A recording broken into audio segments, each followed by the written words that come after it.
Welcome back to the second episode of my very first playthrough of Farming Simulator, and I'm doing it on hard mode. We need to finish our baling, get some grass stored in the sheep barn, deal with the silage bales I had to just dump on the ground, work in the organic oilseed radish, maybe get the next crop started, and a lot more.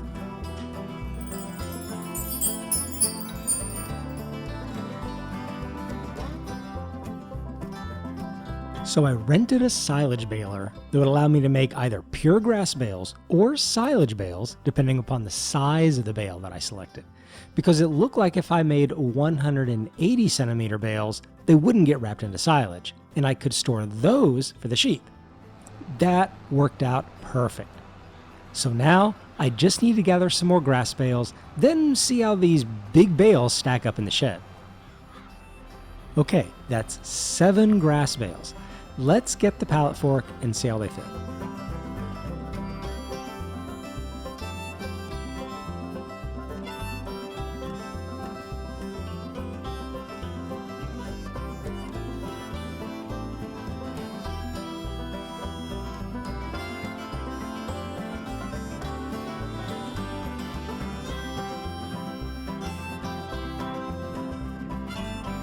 You know, I think 8 bales will be plenty.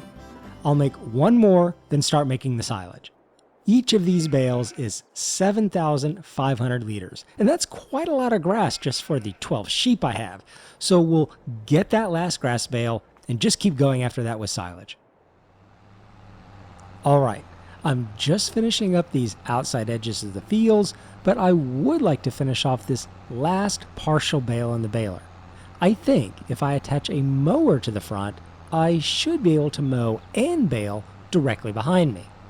If this works, it'll really make me wonder why I haven't been doing this all along. Okay, this is why it doesn't work. At least right now with this tractor. The tractor doesn't really have enough horsepower to get them both running very well. It's moving, but there's no way I could do an entire field like this. I don't even think it would go up a really small hill. I'd have to buy a bigger tractor, but it could work. Now that the baler's almost full, the tractor is pretty much immobile, so we'll just have to disconnect or turn on each of these machines one at a time to finish the job. There we go. We were able to complete that last bale, which was important because we need every bit of grass we can get.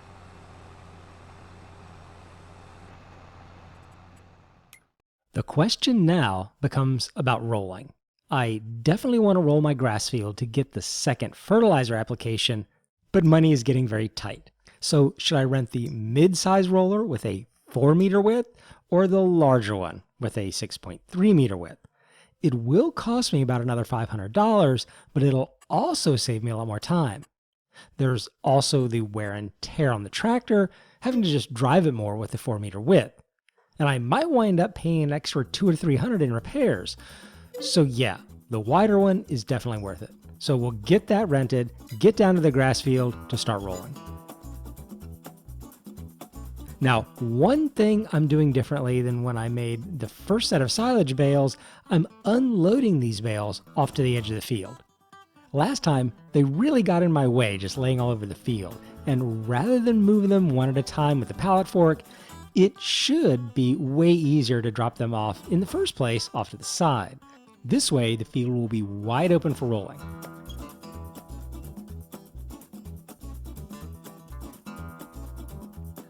Alright, so the rolling is done and the field is showing 100% fertilized. Perfect.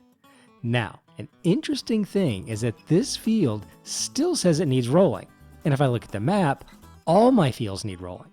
So what I think that means is that it needs rolling with the other kind of roller, not just the one for grass. The other roller presses the seeds into the ground and gives a small boost, but it is very small, just 2.5%, so we're not going to do that. At this point, I think that's all we can do for now, so I'll just pass time and get into tomorrow. It's a beautiful day on the farm, and there's a couple things I want to try to do today, but it all depends on the prices of things.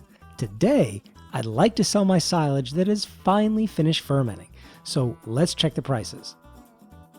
That's a little disappointing. The best price is about $188, and right now it's about 160.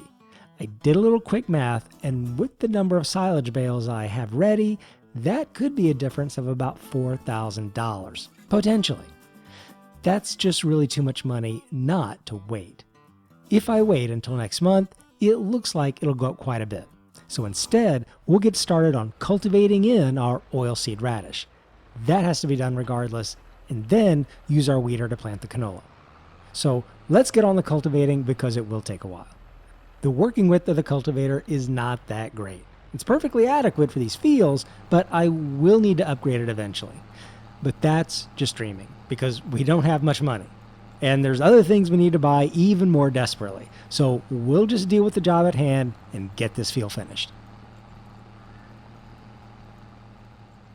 While I was cultivating, I wondered if there were another way I might try in the future.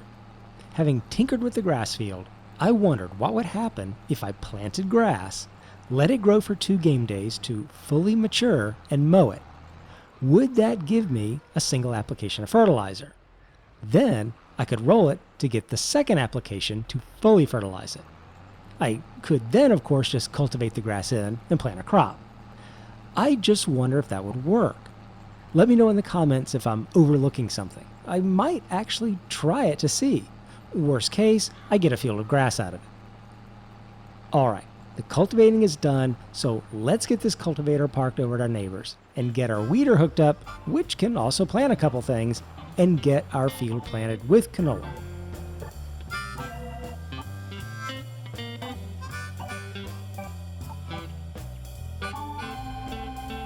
I need to refill the weeder with seed and repair the tractor. It's an old tractor, so it needs repairs more often. But I can minimize the repair cost by doing it frequently and not letting it get too worn down. It seems like the cost of repairs per percent worn increases as the wear gets greater. So I'm trying to keep it in as good a shape as possible till I can get a new one. Alright, so let's get this field planted.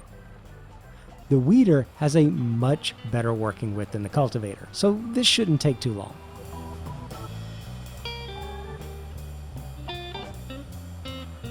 So while I was planting, I had another thought and wondered if I could cut down some of the trees around the edge of this property and sell the wood for some extra money.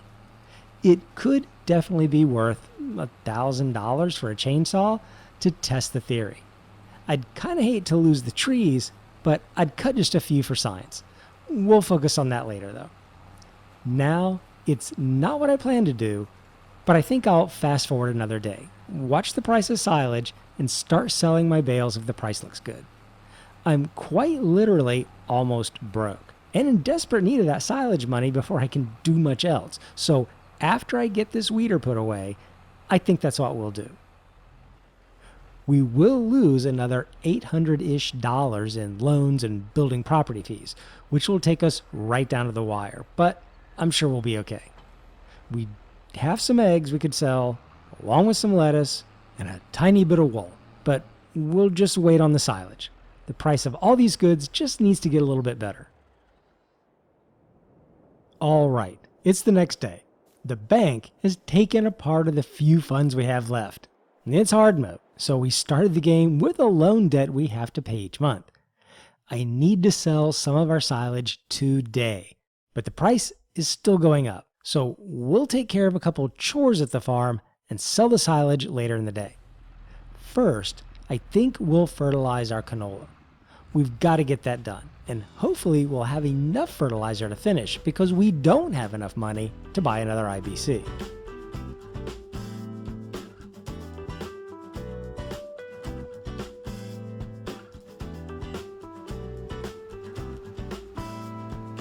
That's the last thing we need to do for the canola until it's time to harvest in the late spring. So we'll turn our attention over to the grass field and get that mowed while we monitor the silage price and wait for it to get as high as possible.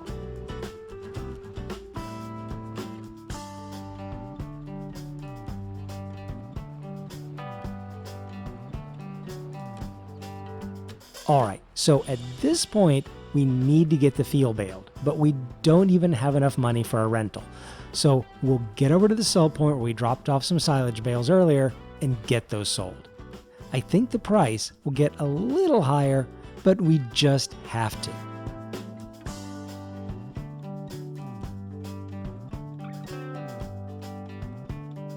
After repairing this tractor and getting some fuel, you can see we're almost broke, $183. So our first bit of silage in the game will get sold. I have wondered what would happen if we drop below zero for our funds. Can we go into the negative? Do we lose the playthrough in some way? I don't know. We can't buy anything, but I wonder what else happens. Let me know in the comments how low we can go and for how long. I'd be curious.